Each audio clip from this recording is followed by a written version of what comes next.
Good morning बच्चों। आज अपनी कक्षा 12 में राजनीति विज्ञान और उसके खंड ए में इकाई 2 का तीसरा पाठ हम शुरू करने जा रहे हैं और अपने पाठ का नाम है राजनीतिक सहभागिता। तो राजनीतिक सहभागिता के बारे में अपन पढ़ेंगे। आज हम राजनीतिक सहभागिता का जो अर्थ है, इसका जो परिचय है, उसके बारे में समझेंगे। तो आइए बच्चों देखते हैं राजनीतिक सहभागिता क्या है। तो राजनीतिक सहभागिता का जो परिचय एवं अर्थ।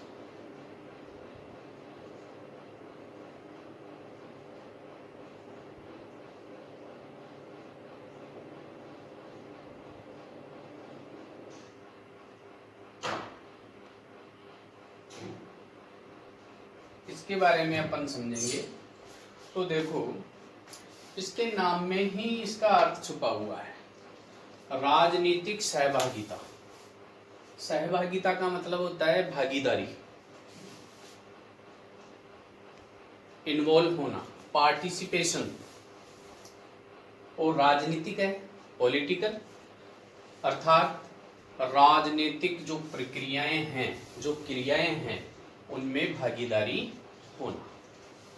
अब राजनीतिक सहभागिता जो अवधारणा है वो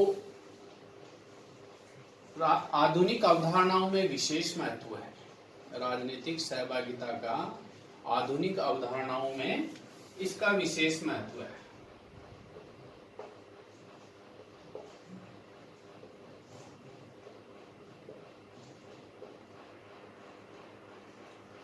तो राजनीतिक सहभागिता अर्थात राजनीतिक क्रियाओं एवं प्रक्रियाओं में जनता की प्रत्यक्ष एवं अप्रत्यक्ष, या हम कह सकते हैं प्रत्यक्ष या परोक्ष रूप से जो भागीदारी होती है, वह ही राजनीतिक सहभागिता होती है। राजनीतिक क्रियाओं में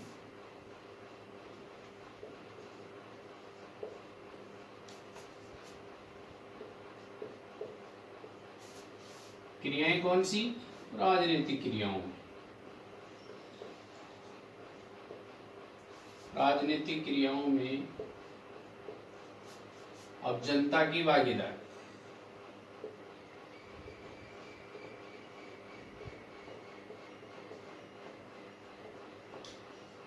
भागीदारी कैसी? प्रत्यक्ष हो या परोक्ष। परोक्ष का मतलब है अप्रत्यक्ष। प्रत्यक्ष सीधे रूप से और परोक्ष का मतलब सीधे रूप से नहीं। तो इस प्रकार ये राजनीतिक सहभागिता है। इसके लिए एक कोटेशन लिखते हैं अपन समझने के लिए, तो वो भी इसका अर्थ स्पष्ट करती है। तो देखिए, राजनीतिक सहभागिता की हम बात करते हैं तो इसमें लिखेंगे राजनीतिक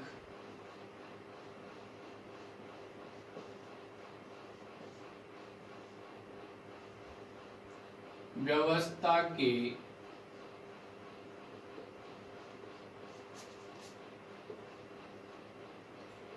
सदस्यों द्वारा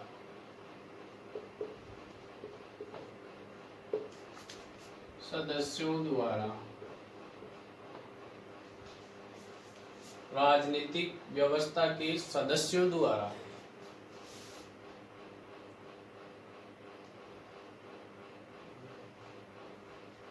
व्यवस्था के सुचारू संचालन में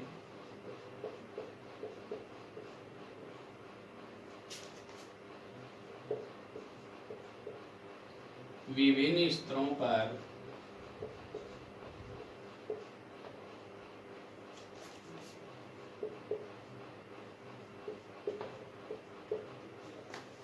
सुचारू संचालन में विभिन्न स्तरों पर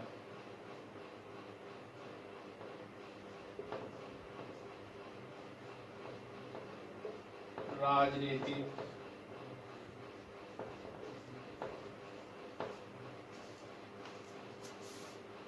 क्रियाओं में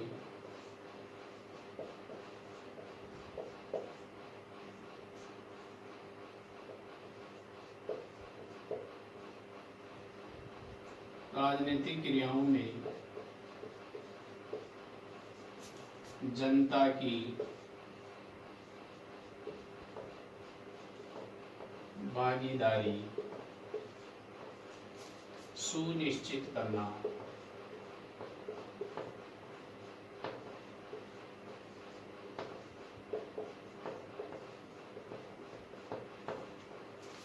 सुनिश्चित करना ही जन सहभागिता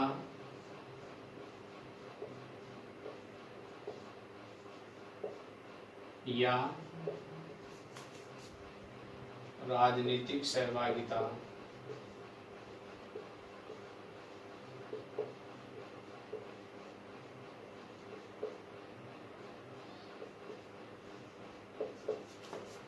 कहलाती है।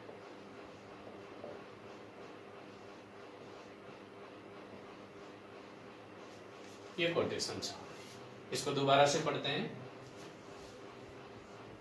राजनीतिक व्यवस्था के सदस्यों द्वारा व्यवस्था के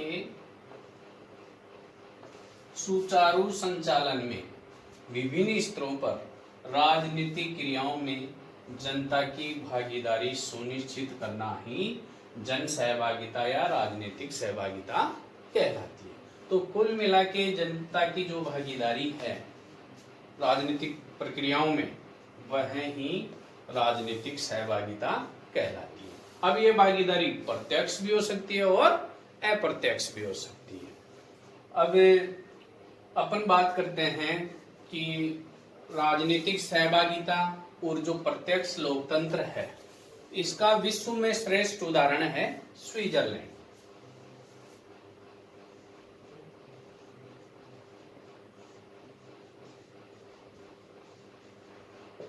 राजनीतिक सहभागिता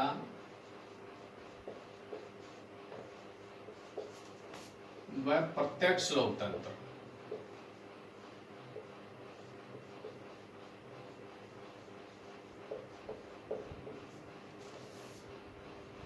राजनीतिक सहभागिता में प्रत्यक्ष लोकतंत्र का विश्व में श्रेष्ठ उदाहरण है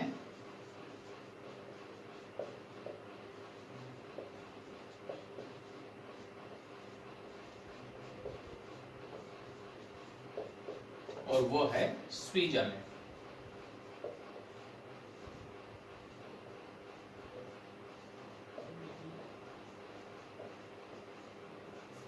स्विट्जरलैंड में प्रत्यक्ष लोकतंत्र पाया जाता है इसके 5 कैंटनों में। तो प्रत्यक्ष लोकतंत्र है, इसका मतलब जनता सीधे शासन करती है, जनता की जो भागीदारी है वो प्रत्यक्ष रूप से है। तो राजनीतिक सहभागिता भी हो गई, प्रत्यक्ष लोकतंत्र भी हो गया। तो इसका श्रेष्ठ उदाहरण है स्विट्जरलैंड। अब स्विट्जरलैंड में क्या है कि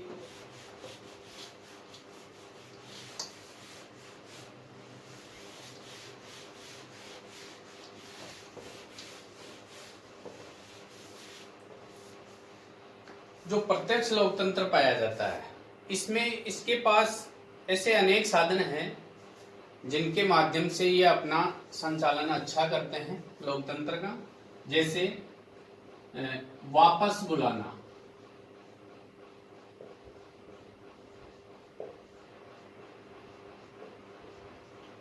इसे हम रिकॉल भी कह सकते हैं। तो वापस बुलाने से मतलब है कि जनता यदि सही तरीके से जनप्रतिनिधि यदि सही तरीके से अपना काम नहीं करते हैं तो वह उनको वापस बुला सकती है, रिकॉल कर सकती है। तो जनप्रतिनिधियों को वापस बुला सकती है। दूसरे साधन की अपन बात करें तो जैसे जनमत संग्रह,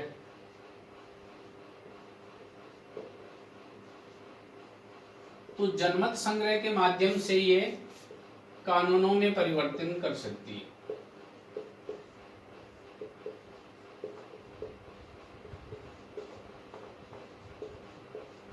तो जनता कानूनों में परिवर्तन कर देती है जनमत संग्रह के माध्यम से, जनप्रतिनिधियों को वापस बुला सकती है। तो ऐसे साधन हैं जिससे जन सहभागिता इनकी दिखती है। इनके साधनों के बारे में अपन आगे विस्तारित रूप से पढ़ेंगे। अब आगे देखते हैं कि राजनीतिक सहभागिता है वो किसी भी प्रकार की व्यवस्था हो उसमें अवश्य पाई जाती है, और राजनीतिक सहभागिता लोकतंत्र का प्राण तत्व माना जाता है। राजनीतिक सहभागिता लोकतंत्र का प्राण तत्व,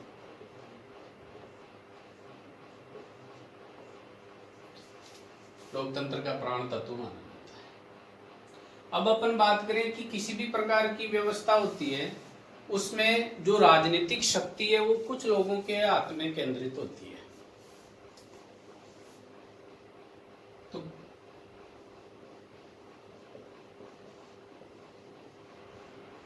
राजनीतिक शक्ति यह कुछ लोगों के हाथ में केंद्रित होती है। अब जो राजनीतिक शक्ति का जो प्रयोग करते हैं जो लोग, वो यदि जनता को भागीदार बनाने के लिए उनको प्रेरित करते हैं तो वह व्यवस्था एक सकारात्मक पहल होती है। जो व्यक्ति राजनीतिक शक्ति का प्रयोग करते हैं वो जनता को भागीदार बनाने के लिए यदि प्रेरित करते रहते हैं तो वो व्यवस्था सकारात्मक होती है। उसमें उस लोकतंत्र का विकास होता है, उदार होता है। और यदि जनता की उदासीनता होती है, जिस राजनीतिक व्यवस्था में जनता की उदासीनता होती है अथवा जो राजनीतिक शक्ति को प्रयोग करने वाले हैं वो उसको भागीदार बनाने में रोड़ा अटकाते हैं, बाधा बनते हैं, तो वह व्यवस्था विकास से हट करके दूर चली जाती है, अभिमुख हो जाती है, विकास के मार्ग से वो मुड़ जाती है। इसलिए राजनीतिक सहभागिता के लिए जो राजनीतिक शक्ति का प्रयोग करते हैं जो लोग, उनको जनता को प्रेरित करना चाहिए। यह बात होगी। दूसरी बात है कि ये जो राजनीतिक सहभागिता शब्द है या जो राजनीतिक सहभागिता की अवधारणा है यह किसने दी? तो राजनीतिक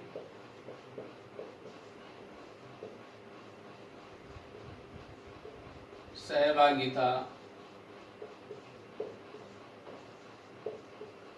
की अवधारणा को किसने दिया? व्यवहारवादियों ने। किन्होंने दिया? व्यवहारवादियों ने।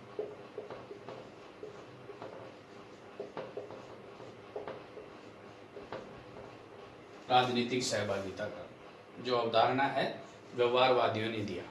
व्यवहारवाद, उत्तर व्यवहारवाद, ये अपन ने कक्षा 11 में पढ़ा था। लेकिन इसका कुछ जो प्रारंभिक संदर्भ है, शुरुआती चीजें हैं, वो रूसो,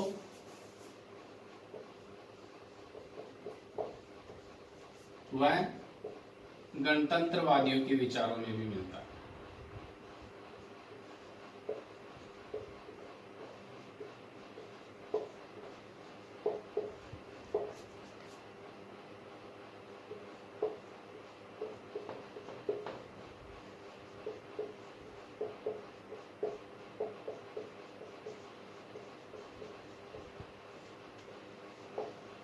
तो प्रारंभिक संदर्भ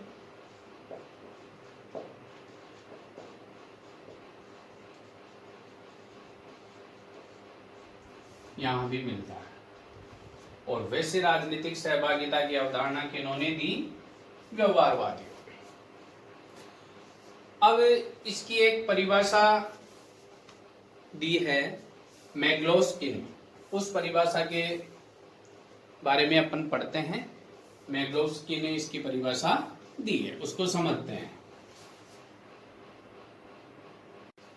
तो मैक्लोस्की ने यह परिभाषा दी कि यह उन स्वैच्छिक क्रियाओं एवं प्रतिक्रियाओं से संबंधित है जिनमें नागरिक या जनता भाग लेती है और प्रत्यक्ष एवं परोक्ष रूप में जन नीतियों के निर्माण में भाग लेती है।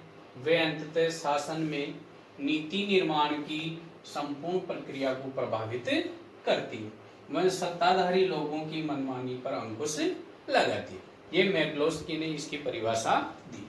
मैक्लोस्की ने यह भी माना कि जो राजनीतिक सहभागिता है ये लोकतांत्रिक जो व्यवस्थाएं हैं उन्हीं में नहीं पाई जाती, सभी व्यवस्थाओं में ये न्यूनाधिक मात्रा में पाई जाती है, कम ज्यादा मात्रा में पाई जाती है। इसका मतलब राजनीतिक सहभागिता सभी व्यवस्थाओं में होती है। दूसरी बात ये कहते हैं कि यह व्यवस्था या राजनीतिक सहभागिता मात्रात्मक के साथ साथ या मात्रात्मक के स्थान पर गुणात्मक भी हो सकती है।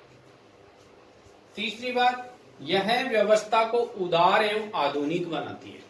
राजनीतिक सहभागिता व्यवस्था को उदार एवं आधुनिक भी बनाती है। इस प्रकार आज हमने जाना राजनीतिक सहभागिता, पॉलिटिकल पार्टिसिपेशन, इसका अर्थ, परिचय क्या होती है। तो मैं मानता हूं आपको समझ में आया होगा। जय हिंद, जय भारत।